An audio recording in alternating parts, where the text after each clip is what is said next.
Que penseriez-vous si je vous disais que l'amour, pour un homme, n'est pas la force chaotique et imprévisible que l'on nous dépeint souvent? Et si, au lieu d'un coup de foudre aveugle, il s'agissait d'une résonance profonde, d'une reconnaissance presque mathématique qui se produit lorsque trois conditions fondamentales sont remplies? La psychologie moderne, combinée à des sagesses plus anciennes, suggère que l'attirance est commune, mais que l'amour véritable et durable d'un homme envers une femme ne s'ancre réellement que lorsque trois piliers spécifiques sont solidement en place. Ce n'est pas une formule magique, ni une liste de courses pour la relation parfaite. C'est une exploration de la psyché masculine, de ses besoins inconscients et des dynamiques qui transforment une simple affection en un engagement profond. Compre ces trois éléments ne vise pas à manipuler ou à séduire, mais à atteindre une clarté nouvelle sur la nature des liens humains. Pour vous, que vous soyez un homme cherchant à mieux vous compre ou une femme désirant déchiffrer les mystères du cœur masculin, cette connaissance est une clé. C'est une clé pour bâtir des relations sur des fondations authentiques et non sur des illusions passagères.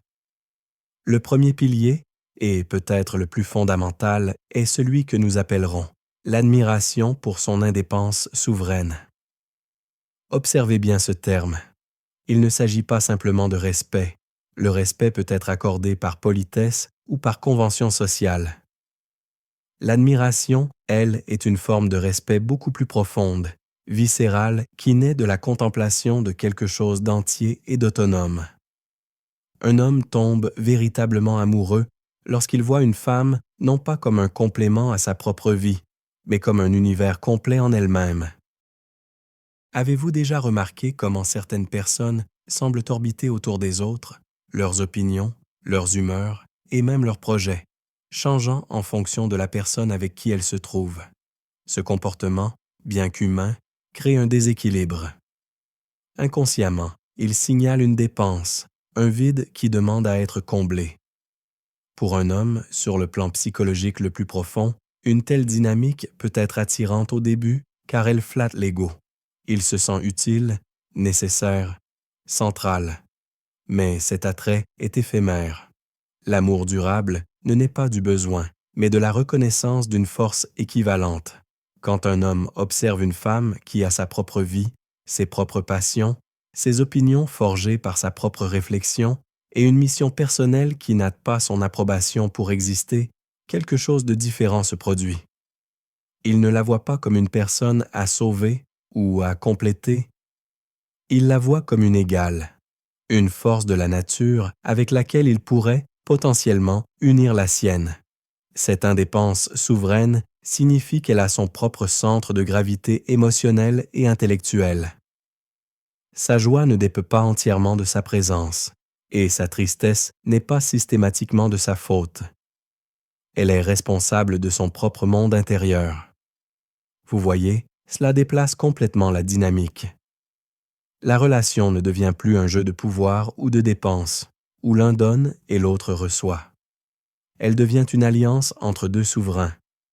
Pourquoi est-ce si puissant? Parce que cela libère l'homme d'un fardeau psychologique immense, celui d'être la seule source de bonheur de sa partenaire.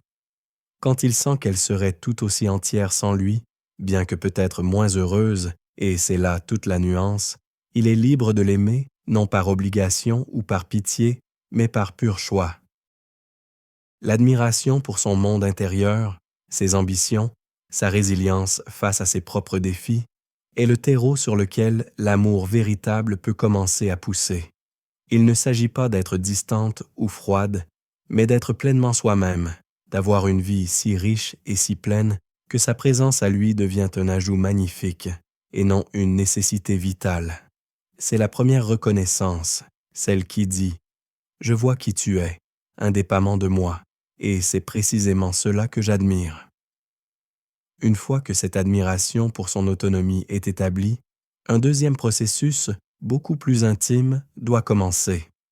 C'est le deuxième pilier, et il est peut-être le plus délicat à construire, la création d'un sanctuaire émotionnel où il peut être vulnérable sans être jugé. Si le premier pilier est une reconnaissance de l'esprit, celui-ci est une rencontre des cœurs.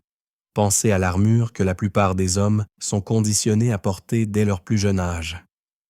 Une armure faite de stoïcisme, de compétence, de la nécessité de gérer les choses. Cette armure est utile dans le monde extérieur, au travail, face à la compétition. Mais elle est aussi incroyablement lourde et isolante. L'amour véritable ne peut pas fleurir à travers le métal. Il a besoin d'un contact direct, peau à peau, âme à âme. Un homme ne peut tomber profondément amoureux que s'il trouve un roi, une personne avec qui il peut, ne serait-ce qu'un instant, déposer cette armure sans craindre que ses failles ne soient exploitées. Avez-vous déjà vu un homme se refermer soudainement au milieu d'une conversation difficile? Ou répondre à une question sur ses sentiments par un haussement d'épaule ou une blague? Ce n'est souvent pas un signe de désintérêt, mais un mécanisme de défense. La peur inconsciente est que sa vulnérabilité, une fois révélée, sera perçue comme une faiblesse. Il craint que ses doutes, ses angoisses ou ses échecs ne diminuent l'admiration que vous avez pour lui. C'est ici qu'intervient le sanctuaire émotionnel. Ce sanctuaire n'est pas un lieu où vous devez résoudre ses problèmes ou jouer le rôle de thérapeute. C'est beaucoup plus simple et beaucoup plus puissant. C'est un espace défini par l'absence de jugement. Quand il partage une peur et que votre réaction n'est pas de la pitié condescendante ou un conseil non sollicité, mais une écoute calme et acceptante, vous construisez ce sanctuaire. Quand il avoue une erreur et que vous ne l'utilisez pas contre lui plus tard dans une dispute, vous renforcez ses murs. Ce qui se passe sur le plan psychologique est transformateur. En lui offrant cet espace de sécurité, vous ne lui dites pas « je t'aime malgré tes faiblesses ». Vous lui communiquez quelque chose de bien plus profond. Je te vois entièrement, avec tes forces et tes fragilités, et c'est cet ensemble que je reconnais et que j'accepte. Pour un homme, cette acceptation inconditionnelle est l'antidote à une vie entière de conditionnement. C'est la permission d'être humain. C'est dans ce sanctuaire qu'il peut commencer à partager non seulement ses victoires, mais aussi ses batailles intérieures. Et c'est en partageant ces batailles qu'une véritable intimité se tisse. L'admiration du premier pilier crée l'attirance, mais c'est la confiance née dans ce sanctuaire qui la transforme en attachement. Il est crucial de comprendre que ce sanctuaire ne peut exister que si le premier pilier, votre indépendance souveraine, est solide. Si vous dépendez de lui pour votre propre validation, vous ne pourrez pas accueillir sa vulnérabilité sans que vos propres peurs ne s'en mêlent. Vous pourriez devenir anxieuse, essayer de le réparer pour vous sentir vous-même en sécurité. Mais si vous êtes ancré dans votre propre monde, sa vulnérabilité ne vous menace pas. Elle est simplement une facette de l'homme que vous apprenez à connaître. Vous pouvez l'accueillir avec compassion et force, précisément parce que votre propre équilibre ne dépend pas de sa perfection. La combinaison de ces deux piliers est explosive. Une femme qui l'admire pour sa force et son indépendance, et qui, en même temps, lui offre un espace où il peut être faible en toute sécurité. C'est une dualité qui touche au cœur de la psyché masculine. Il se sent à la fois mis au défi par son exemple et complètement accepté dans son imperfection. C'est ce paradoxe qui jette les bases d'un amour qui n'est pas seulement passionné, mais aussi profondément apaisant. Même avec une admiration profonde pour votre indépendance et un sanctuaire émotionnel pour sa vulnérabilité, il manque encore un ingrédient essentiel. C'est le troisième pilier, celui qui cimente la relation dans le temps et la transforme d'une connexion personnelle en une mission commune, l'alignement sur une vision d'avenir partagée. Ce troisième élément est le plus conscient, le plus tourné vers le monde extérieur.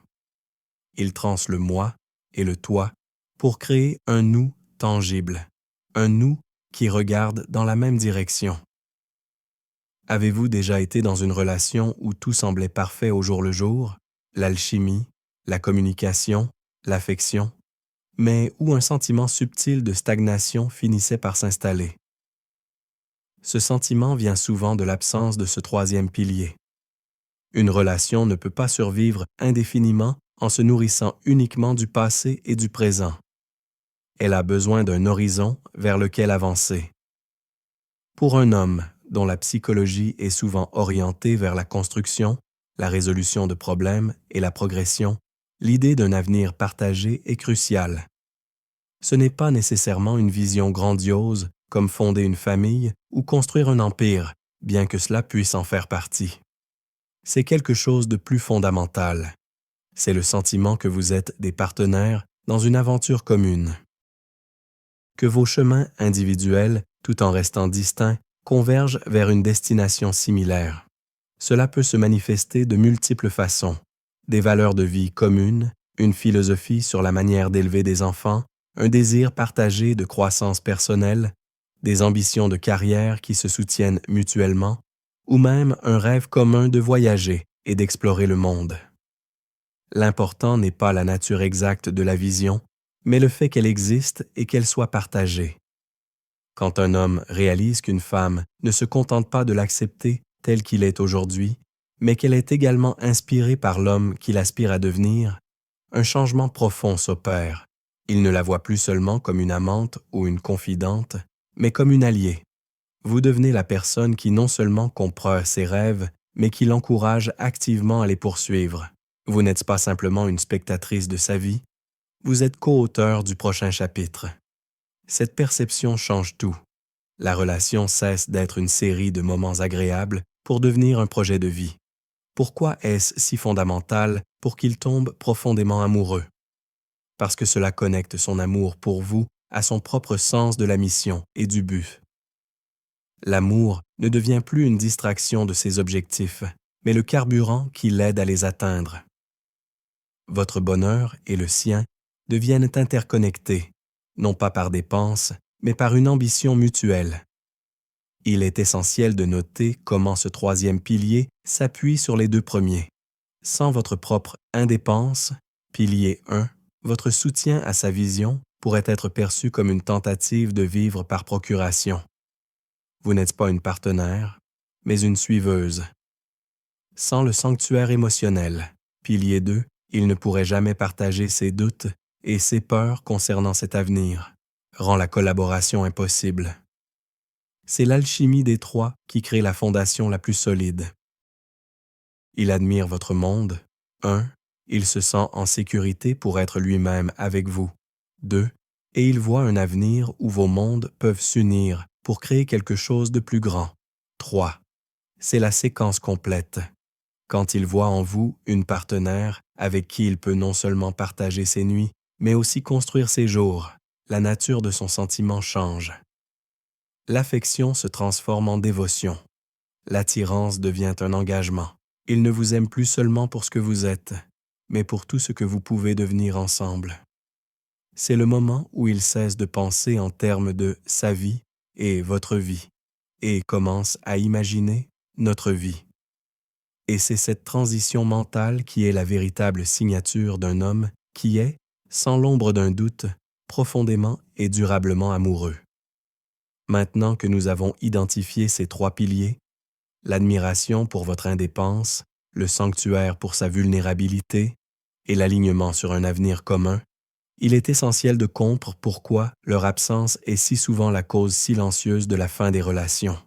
Beaucoup de couples se séparent sans jamais pouvoir nommer la véritable raison de leur éloignement. Ils parlent de perte de la flamme, de s'être éloigné ou de ne plus être sur la même longueur d'onde. En réalité, ce sont souvent des symptômes de l'érosion de l'un de ces trois piliers fondamentaux. Comprendre cette dynamique vous donne une clarté immense, non seulement pour analyser vos relations passées, mais surtout pour naviguer consciemment dans vos relations présentes et futures. Prenons le premier pilier, l'indépendance souveraine. Que se passe-t-il lorsqu'il s'effrite? Imaginez que vous commenciez une relation en étant une personne pleine de passion, d'amis, d'activités. Vous êtes cet univers complet qu'il admire. Mais lentement, sans même vous en rendre compte, vous commencez à faire de lui le centre de votre monde. Vous annulez des sorties avec vos amis pour être disponible pour lui. Vous délaissez un hobby parce qu'il ne le partage pas. Votre humeur commence à dépendre de la sienne. Inconsciemment, vous passez du statut de partenaire souveraine à celui de satellite. L'admiration qu'il avait pour votre monde se transforme progressivement en un sentiment de responsabilité pour votre bonheur. Ce qui était un choix libre de passer du temps avec vous devient une obligation implicite. La dynamique change. L'attraction basée sur l'admiration d'une force égale se mue en une relation de dépense, et pour beaucoup d'hommes, ce poids est suffocant. Il peut ne pas savoir l'articuler, mais il sentira un recul, un besoin d'espace, non pas parce qu'il vous aime moins, mais parce que la structure même de ce qui l'a attiré en premier lieu a disparu. Considérons maintenant le deuxième pilier, le sanctuaire émotionnel. C'est peut-être celui qui est le plus facilement détruit, souvent par une simple phrase. Avez-vous déjà, dans le feu d'une dispute, utilisé une vulnérabilité qu'il vous avait confiée contre lui? Tu dis ça, mais tu as peur de... Ou, c'est facile pour toi de parler, mais tu n'arrives même pas à... À cet instant précis, les murs du sanctuaire se fissurent. Vous venez de lui confirmer sa plus grande peur, que sa faiblesse sera retenue contre lui. La porte de l'intimité, qu'il avait entr'ouverte avec tant de prudence, se referme violemment. Il peut pardonner les mots, mais l'instinct de protection de son psychisme n'oubliera pas. Il apprend à ne plus partager ses doutes, à remettre son armure en votre présence. La communication deviendra superficielle. Vous parlerez de la journée, des factures, des vacances, mais plus jamais des véritables batailles qui se livrent en lui. Sans ce sanctuaire, la relation peut survivre, mais elle devient une cohabitation fonctionnelle plutôt qu'une connexion profonde. L'amour perd sa dimension de guérison et de soutien mutuel pour ne devenir qu'un arrangement pratique. Enfin, l'érosion du troisième pilier, la vision commune, est souvent la plus lente et la plus insidieuse. Les gens changent, les priorités évoluent. Au début de la vingtaine, votre vision commune était peut-être de voyager et de vivre sans attache. Mais 10 ans plus tard, l'un de vous désire ardemment la stabilité et des enfants, tandis que l'autre rêve toujours de partir vivre à l'étranger. Vous regardez dans des directions différentes. L'énergie qui vous propulsait ensemble se divise maintenant en deux forces opposées. La collaboration devient une négociation constante, voire un conflit. Chaque décision, de l'achat d'une maison à la planification d'un week, devient un rappel de votre désalignement. Un homme qui sent que sa partenaire ne partage plus, ou pire, méprise sa vision de l'avenir, se sentira profondément seul, même au sein de la relation. Il aura l'impression d'avancer avec un frein à main constamment tiré. Son amour pour vous peut rester, mais il sera teinté d'une frustration croissante, du sentiment que pour être avec vous, il doit renoncer à une partie essentielle de qui il est et de qui il veut devenir. C'est souvent à ce stade que l'idée d'une séparation, même si elle est douloureuse, commence à apparaître comme une libération. Face à cette architecture psychologique, il est naturel de se demander comment cultiver activement ces trois piliers. La réponse ne réside pas dans une série de techniques ou de stratégies de séduction. Elle se trouve dans un travail intérieur profond, un cheminement vers votre propre complétude. C'est ici que des philosophies anciennes, comme le stoïcisme, et des concepts psychologiques, comme l'individuation de Jung, deviennent des guides extraordinairement pratiques. Il ne s'agit pas de jouer un rôle pour plaire, mais de devenir authentiquement la personne qui incarne naturellement ses qualités. Commençons par le premier pilier, l'indépendance souveraine. Comment la nourrit-on? Le principe stoïcien fondamental est de distinguer ce qui dépend de nous de ce qui n'en dépend pas.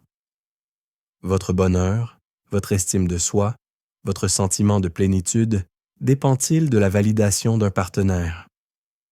Si la réponse est oui, même partiellement, vous avez cédé une partie de votre pouvoir intérieur. Cultiver votre souveraineté, c'est reprendre ce pouvoir. Cela signifie avoir des objectifs qui vous passionnent, qu'ils soient là ou non. Avez-vous un projet, un art, une compétence que vous développez pour la simple joie de le faire? C'est ça, votre royaume intérieur. Cela signifie aussi être la seule source de votre validation émotionnelle. Quand vous réussissez quelque chose, apprenez à célébrer votre victoire intérieurement avant de chercher des applaudissements extérieurs. Quand vous échouez, apprenez à vous offrir de la compassion au lieu d'être que quelqu'un vienne panser vos plaies. Vous voyez, ce n'est pas de l'égoïsme, c'est de l'autoresponsabilité. Une femme qui pratique cela n'est pas dans le besoin.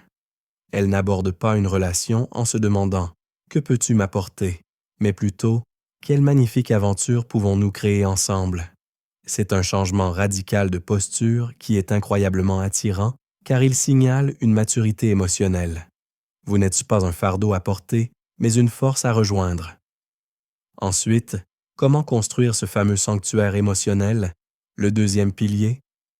Ici, la clé est le concept de tenir l'espace. C'est une pratique qui demande de mettre de côté votre propre ego, vos propres anxiétés et votre besoin de réparer les choses.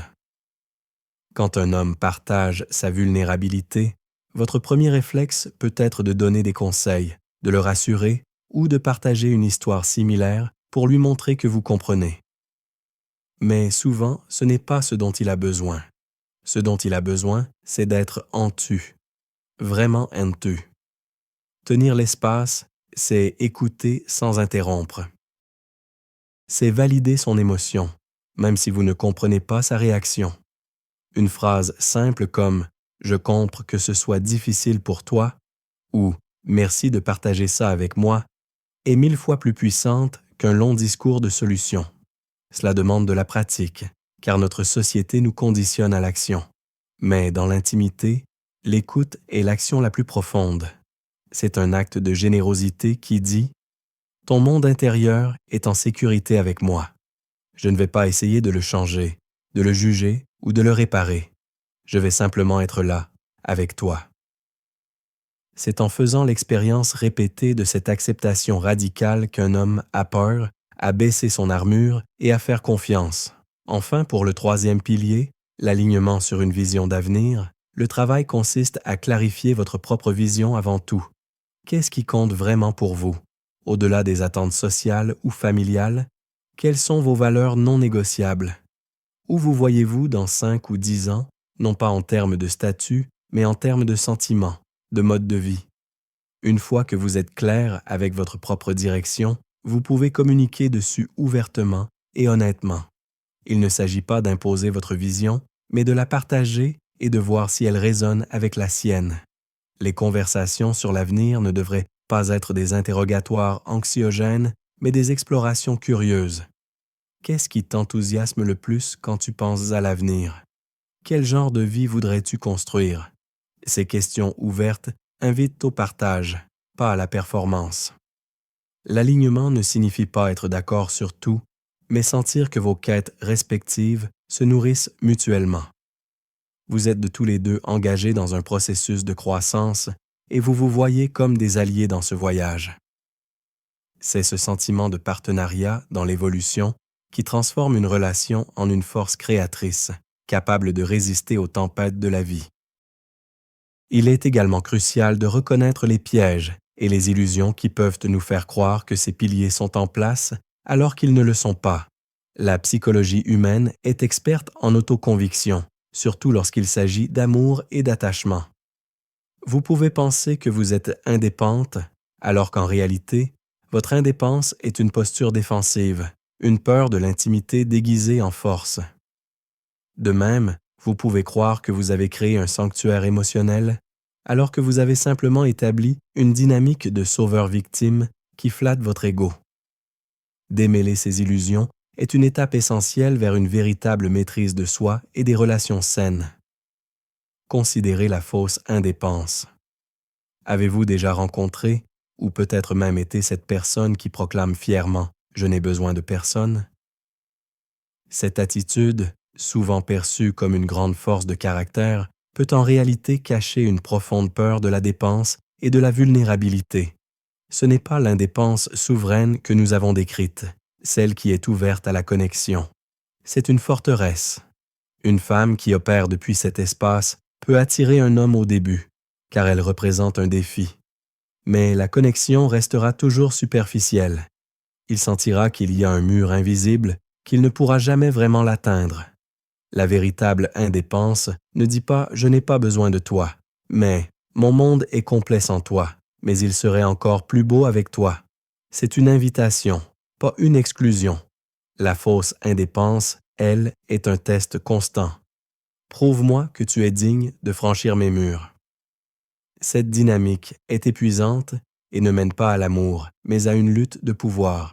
Pour savoir où vous vous situez, posez-vous cette question honnête. Est-ce que votre indépendance vous rend plus ouverte ou plus fermée à l'amour? Le piège du faux sanctuaire est tout aussi subtil.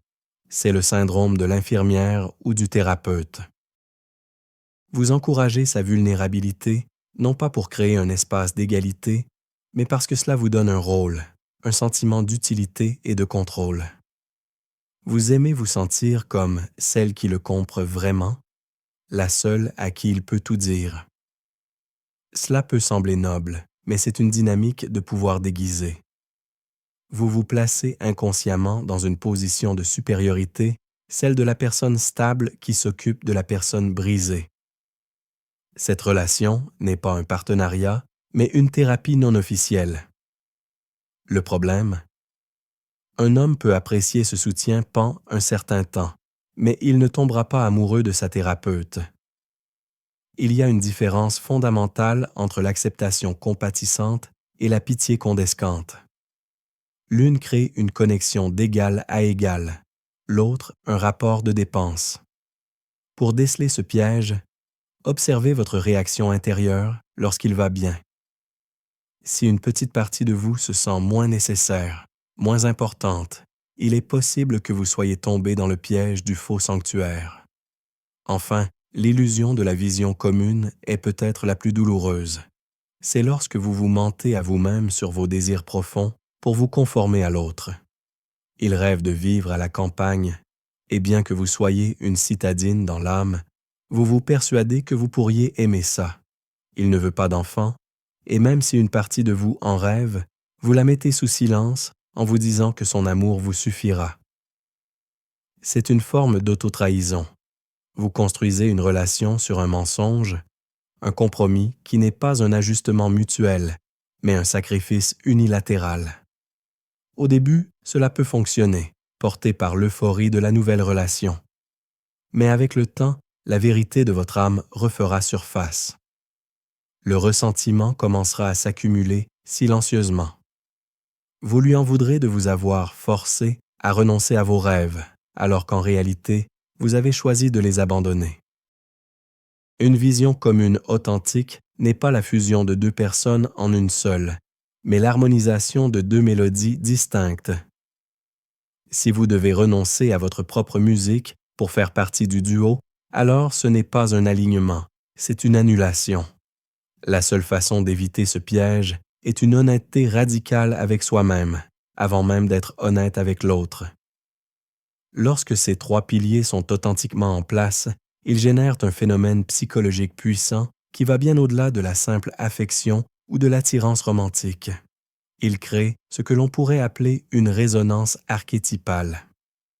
Dans la psychologie de Jung, les archétypes sont des modèles universels et innés de personnes, de comportements ou de personnalités qui jouent un rôle dans l'influence du comportement humain.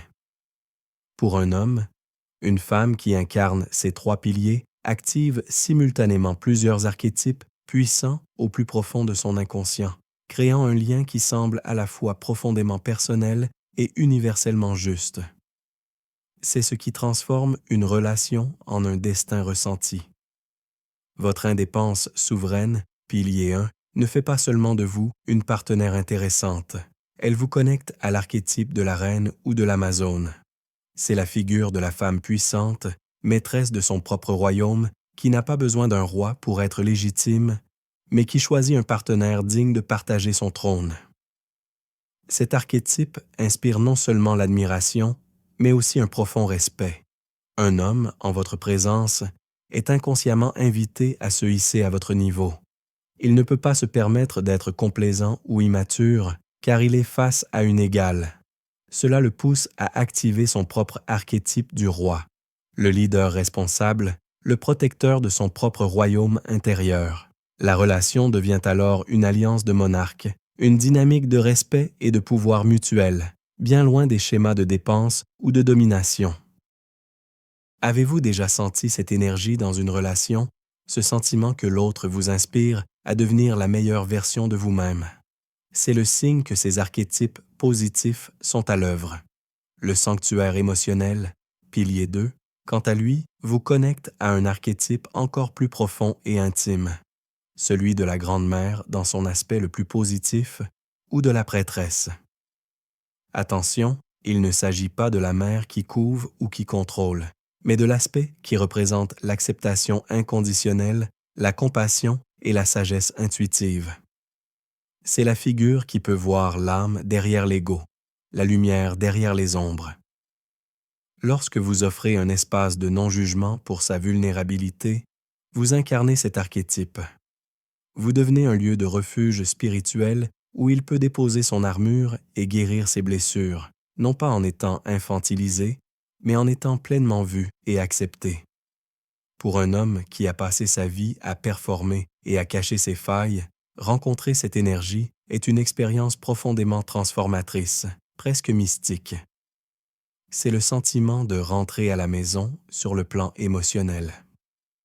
C'est un lien qui ne se base pas sur l'excitation, mais sur une paix profonde et un sentiment de sécurité existentielle. Enfin, l'alignement sur une vision d'avenir, pilier 3, active l'archétype de la partenaire d'aventure ou de la compagne de destin.